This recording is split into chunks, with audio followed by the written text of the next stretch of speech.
Danger is a down payment on success.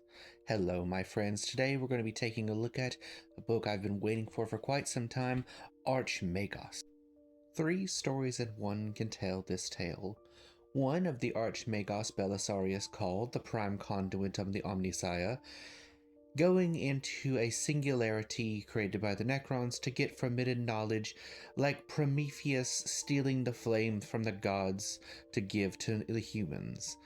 The other one is Vashtor the Archiphage, the literal demon god of machinery, getting quote-unquote trapped by some humans and having to deal with their nonsense, but of course playing them like a fiddle. And then the Ultramarines and the Wolf Spears, giving us a bit more action, holding down the fort of a world that is constantly infested with demons. That'll be the trial grounds for the new weapon that hopefully can defeat the ruinous powers once and for all.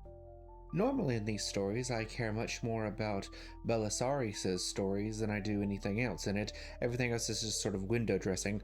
But in this one, Vashtor is actually the most interesting thing.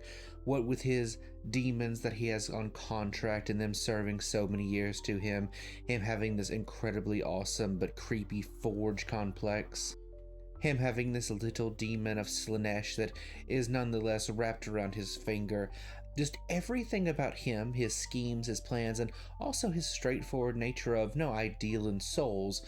I'm not going to go this whole roundabout way that so many of the other Chaos Gods do. Mine is a straightforward method. I love that, and I just love the idea that we finally have someone who is almost on the level of a deity, but that we actually get the perspective from, because we never really get the perspective from Khorne or Slaanesh or any of the others.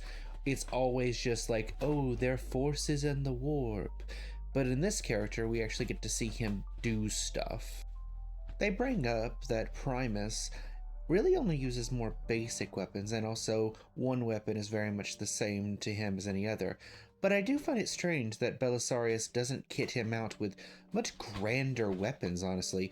A simple bolter and chainsword is what he usually has, but you would think, being the literal right hand of Belisarius Cawl, he would have at least a power sword. Speaking of weapons, Belisarius Cawl gets his hand on a war scythe of the Necrons, which you know that's going to come up in a future book and it's going to be awesome.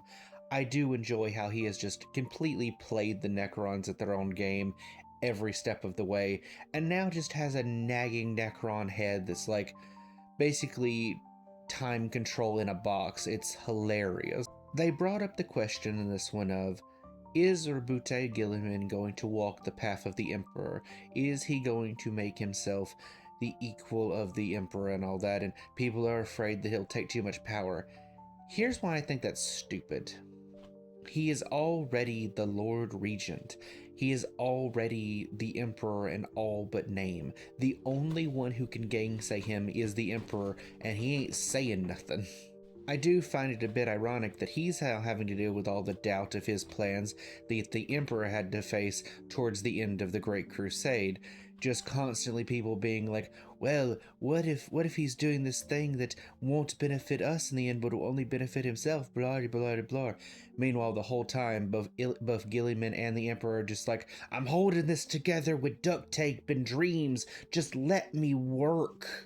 I deeply hope that in the next, coming books, and of course the next campaigns and everything, that we get something with Mars trying to kill Cawl or something, and getting put in their place so hard, and maybe Cawl doesn't become the head of the Mechanicus or anything, but they finally get put in their place, and Gilliman can finally be like, hey, you gotta stop this dogmatic behavior, and for goodness sake, move forward. Stop stagnating, stop keeping things in the past, actually move forward.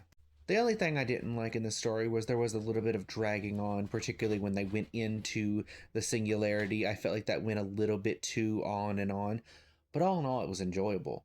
The audiobook is fantastic if you want to jump in with that.